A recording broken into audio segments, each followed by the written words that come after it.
श्रीपादराजं शरणं प्रपद्ये। सद्गुरुनाथ परमपिता परमात्मा श्री गोपाल बाबा महाराज की जय। श्रीपाद श्रीवल्लभ लेखमाला लेखक क्रमांक 22। कुरवपूर मध्ये श्रीपादांच्या पादुका मात्र होत्या। हे वाक्य माझं नाही, तर श्रीपाद श्रीवल्लभांचं चरित्र लिहिणाऱ्या शंकर भट्टांचं आहे।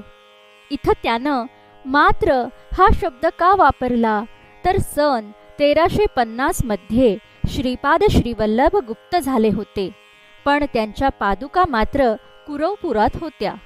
शंकर भट्टाने असं का लिहून ठेवले ते आता सविस्तरपणे पाहू। सन 1340च्या वैशाखात शंकर भट्ट 4 वर्षात कन्याकुमारी ते कुरवपूर हा 1200 किलोमीटरची पायपीट करत कुरवपूरला पोहोचला। त्याच्या सोबत एकच दिवस आधी जोडलेल्या 2 भ्रष्ट भावांना श्रीपादांनी कुरवपुरातून हाकलून लावले व शंकर भट्टांवर आपल्या कमंडलूतील तीर्थ शिंपडून त्याला चरणस्पर्श करण्याची संधी देऊन जवळ बसवून घेतले।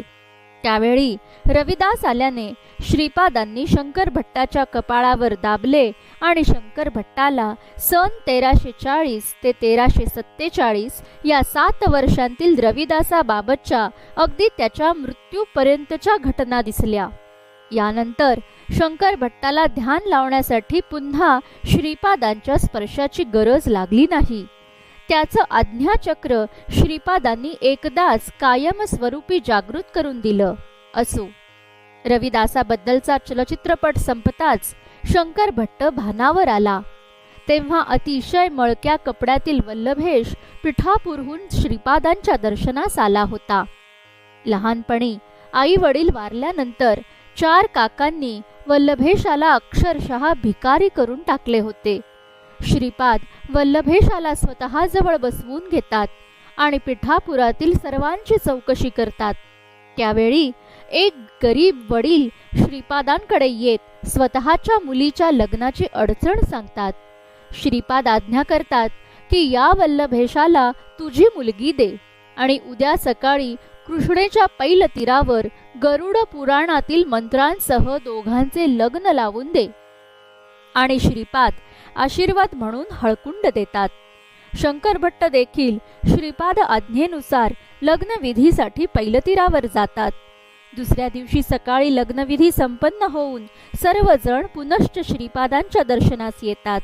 त्यावेळी दर्शन देत श्रीपाद सर्वांना ध्यानात बसायला सांगतात। शंकर भट्ट ध्यानस्थ होताच शंकर भट्टास वल्लभेशाच्या आयुष्यातील सन 1350चा म्हणजे 10 वर्षांनंतरचा मोठा प्रसंग दिसतो। त्यामध्ये वल्लभेश हा हळदीचा मोठा व्यापारी होतो, भरपूर धनाची कमाई करतो। व्यापारात लाभ झाल्यास कुरवपूर मध्ये सहस्त्र म्हणजे 1000 ब्राह्मणांना भोजन द्यायचं तो कबूल करतो। आज कुरवपुरात ब्राह्मणांची म्हणजे पुजाऱ्यांची फक्त 2 घरं आहेत। मुळात एकच घर, कारण राजू भटजी आणि रवी भटजींचे दिवंगत वडील श्रीपाद भटजी हे वासुदेव भटजींचे भाऊ। आज जर 2 घरं, तर त्यावेळी म्हणजे सन 1340 ते 1350 च्या दरम्यान 1000 ब्राह्मणांना भोजन कसे देणार होते? तर कुरवपूर ही कुरु राजाला उपदेश केलेली भीमा कृष्णा संगमाची पुण्यभूमी, तीर्थक्षेत्र असल्याने येथे वेदविद्यापीठ होते आणि हजारो वेदशास्त्र संपन्न पंडित येथे कदंब, चालुक्य, राष्ट्रकूट, चौल राजवटीत राहत होते। त्यामुळे या भूमीला राजाश्रयामध्ये अग्रहार हा दर्जा दिला होता। आजही ही भूमी सरकार दप्तरी अग्रहार म्हणूनच नोंदवलेली आहे। श्रीपाद श्रीवल्लभ सन 1340 मध्ये येथे आले, तेव्हाही हे अग्रहार होते। श्रीपादांनंतर मोगलांच्या वारंवार होणाऱ्या आक्रमणानंतर येथील पंडित स्वतःला वाचविण्यासाठी नाईलाजाने येथून निघून गेले। पुन्हा मूळ कथानकाकडे येऊ तर वल्लभेशाला व्यापारात भरपूर धनप्राप्ती होऊनही आश्वासन दिल्याप्रमाणे सहस्त्र ब्राह्मण भोजनासाठी कुरवपूरला जाऊ असे सुरू असताना 1350 मध्ये श्रीपाद श्रीवल्लभ कुरवपूरला गुप्त झाले। इथे शंकर भट्ट म्हणतो की श्रीपाद कुरवपूरमध्ये अदृश्य होऊन गुप्त रूपात होते म्हणजे साध्या मानवी नजरेला, चर्मचक्षुला ते दिसत नव्हते. हे लिहिताना शंकर भट्ट लिहितो, कुरवपूरमध्ये श्रीपादांच्या पादुका मात्र होत्या. शंकर भट्टाने ध्यानात जे पाहिले ते लिहून ठेवले आहे, कारण हे पाहताना तो श्रीपादांजवळ बसलेला होता. वल्लभेश कुरवपूरला निघतो. वाटेत त्याच्या जवळील धनासाठी 4 चोर त्याचा खून करतात. त्रिशूळधारी श्रीपाद तेथे प्रकटतात. भस्म लावून वल्लभेशाला पुन्हा जिवंत करतात आणि 4000 ब्राह्मणांना जेवण देण्याची ऐपत असलेला वल्लभेश कुरवपूरला येऊन दिलेलं वचन पूर्ण करतो. हे ओहाने पुढे चरित्रात येते. मूळ विषय आहे श्रीपाद श्रीवल्लभ अदृश्य झाल्यानंतर त्यांच्या कुरवपुरातील पादुका. त्या कशाच्या होत्या, कशा स्वरूपात होत्या आणि नेमक्या कोठे होत्या? श्रीपाद श्रीवल्लभ सन 1350 मध्ये अदृश्य झाल्यानंतर शंकर भट्ट श्रीपादांचे आज्ञेनुसार 3 वर्षे म्हणजे सन 1353च्या गुरुद्वादशी पर्यंत कुरवपुरातच होता.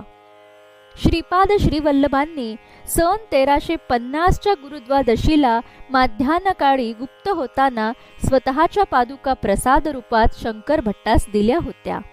त्याच या कुरवपुरातील पादुका ज्या शंकर भट्टाने सन 1340 मध्ये ध्यानात पाहिल्या होत्या. म्हणजे श्रीपाद श्रीवल्लभांनी शंकर भट्टास दिलेल्या पादुका कुरवपुरात श्रीपाद श्रीवल्लभ गुप्त झाल्यानंतर आणि सन 1353 नंतर शंकर भट्टानंतरही होत्या. सन 1458 मध्ये श्री गुरु नरसिंह सरस्वती स्वामी महाराज गुरुप्रतिपदेला गुप्त झाल्यानंतर त्यांच्या आज्ञेनुसार सायन देवाच्या उपस्थितीत आणि मार्गदर्शनाखाली भक्त बिदरच्या बादशहाने म्हणजे मोहम्मद अल्लाउद्दीन दुसरा याने कुरवपूर मंदिराचे बांधकाम केले. येथील मुख्य गाभाऱ्यात मध्यभागी आज गुरुपीठ नावाची शिवलिंग आकाराची पण लिंग नसलेली शिळा आहे. त्यावर पुसटशा चौकोनात मध्यभागी पुसटशा पादुकाकार जाणवतात.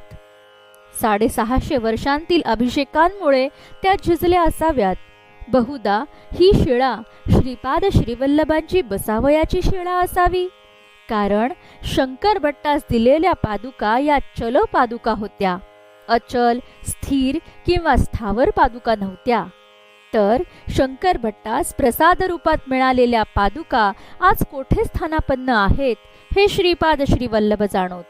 श्रीकृष्ण परमात्म्याने अवतार समाप्ती समयी उद्धवास स्वतःच्या पादुका प्रसाद दिल्या आणि तडक बद्रिकाश्रमात धाडले. तसेच शंकर भट्ट देखील श्रीपाद श्रीवल्लभ स्वामींच्या प्रसाद पादुका घेऊन बद्रिकाश्रमात कायमस्वरूपी निश्चितच गेले असावेत. हिराचंद गोपालचंद कोठारे. दिगंबरा दिगंबरा श्रीपाद वल्लभ दिगंबरा.